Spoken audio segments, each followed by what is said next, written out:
Oi, gente, tudo bem? Aqui é a Ana Sofia, eu sou VP-ID da Exec na SPM e a NST Consideration Specialist de IDE. Então, vim falar para vocês um pouco melhor sobre como vender seu produto para os seus EPs.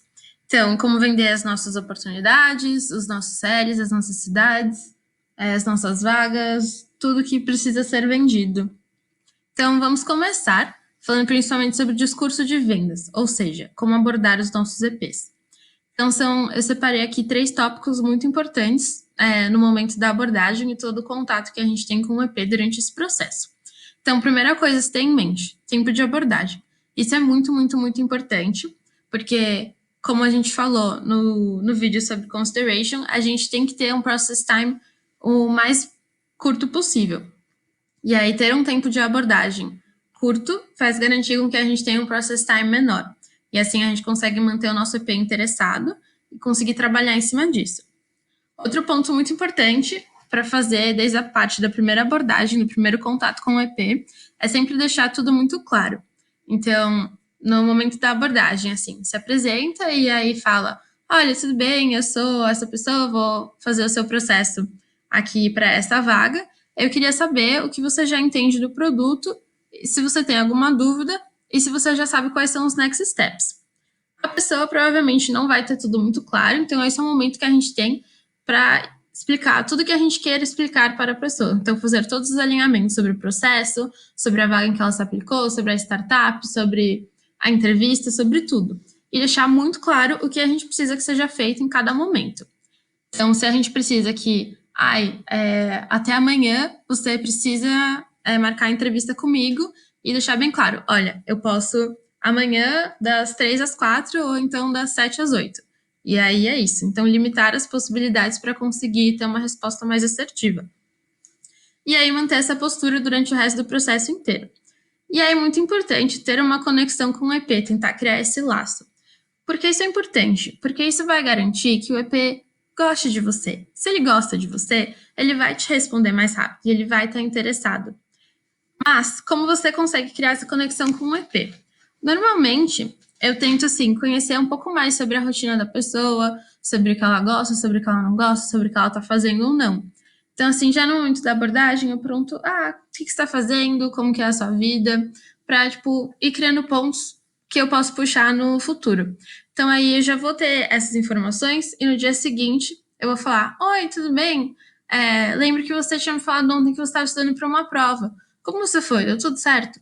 E a pessoa vai gostar que você se interessou por isso, e aí vai conseguir criar um contato maior e mais frequente, e aí vocês vão conseguir, tipo, ter, assim, uma comunicação melhor. E aí, passando para como vender as nossas vagas em específico.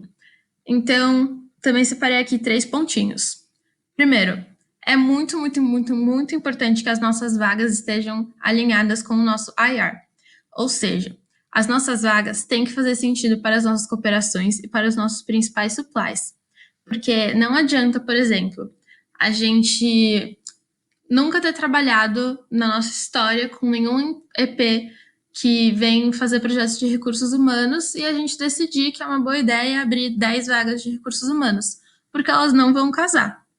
Então, entender o nosso área, entender o nosso mercado, é assim que a gente vai conseguir, tipo, vender boas vagas e vender vagas pelas quais os nossos EPs vão estar interessados. Outro ponto muito importante é ter um corner muito forte com B2B ou attraction para os CLs que não têm uma área de B2B. Isso vai fazer com que a gente, tendo esses touch points assim frequentes, a gente saiba tudo o que está acontecendo no time ou na área, para conseguir já mapear as nossas vagas, saber quais são os backgrounds, quando que elas vão cair, quando é a data de realize. Assim a gente entende muito bem qual é cada vaga e a gente consegue vender também de acordo. E seguir o Venture, que é o nosso projeto nacional. Então, o projeto do Venture, ele tem as oportunidades com os backgrounds que fazem mais sentido para o nosso mercado, tanto para o que as startups brasileiras precisam, quanto para o que os nossos principais suppliers buscam. Então, se a gente seguir aquilo, são grandes chances da gente conseguir mais approveds e também é uma forma de conseguir trabalhar mais o nosso IR nível nacional e fazer com que todos os OJACs entendam as nossas vagas e seja mais fácil de vender com a ajuda deles também. Passando agora para como vender a sua cidade. É muito, muito importante que você tenha algumas coisas muito claras sobre a sua cidade. Isso vai variar muito de lugar para lugar, então é um pouco complicado para eu dar exemplos, mas saber quais são as vantagens competitivas de onde você mora. Então, por exemplo, na minha cidade tem um espaço, um cowork que é muito legal e várias startups vão lá e aí sempre acontecem encontros entre eles e eles sempre interagem com os nossos EPs e então esse é também uma vantagem, porque é aí onde a gente vai conseguir também mais startups e vai conseguir criar uma rede maior. Diferenciais culturais da nossa cidade. Então, por exemplo, na minha cidade, todo dia 14 de fevereiro acontece uma festa que vai celebrar a volta às aulas, por exemplo. Então, ter muito claro quais são esses rituais de cada cidade e usar isso a seu favor, falando, isso é uma coisa que você não vai encontrar em lugar nenhum. Saber vender os seus diferenciais. E também ter um entendimento muito claro do seu mercado, principalmente o mercado empreendedor. Ou seja, entender quem são as suas startups, com o que elas trabalham, onde elas ficam, como é o contexto empreendedor da sua cidade e usar isso a seu favor também. Então, se, por exemplo, na sua cidade, empreendedorismo é uma coisa que começou recentemente, a primeira startup abriu há 5 anos, só que agora já quadruplicou o número de startups, isso pode mostrar o quanto o empreendedorismo na sua cidade está crescendo e tem um grande potencial. E isso você também pode usar a seu favor. E aí, por último, vamos lidar com excuses. Então, EPs, aqueles EPs que sempre têm aquelas excuses do porquê eles não podem vir. Normalmente, elas giram em torno desses 3 temas, que são dinheiro. Então, o EP fala, é muito caro para eu ir porque o país é muito longe, a passagem é muito cara, ou eu não me programei para ter tanto dinheiro, não vou conseguir pagar, não vou conseguir me manter no país. E aí, então, algumas coisas que a gente pode fazer sobre. Oferecer vagas que estão um pouco mais distantes para os nossos EPs. Então, por exemplo, se você já consegue trabalhar agora em fevereiro e março com vagas que têm Realize para dezembro, pode oferecer isso para os seus EPs, porque eles têm um pouco mais de tempo para se programar financeiramente. E aí, mesmo também para vir em junho, no meio do ano, junho ou julho, conseguir conversar com o EP para fazer um planejamento financeiro. Então, ajudar ele a ir atrás de ferramentas que podem ajudar ele, pensar em ideias de como conseguir mais dinheiro e tomar também uma posição proativa e empática para conseguir ajudar o seu EP. Outra excuse que é muito comum é o tempo de duração dos intercâmbios. Eles falam, 8 semanas é muito tempo, vou ter que faltar na aula, vou ter que faltar no trabalho e não vou conseguir ir. E aí é muito importante a gente ter uma posição fixa de que 8 semanas é o mínimo que a gente precisa para que o intercâmbio seja bom.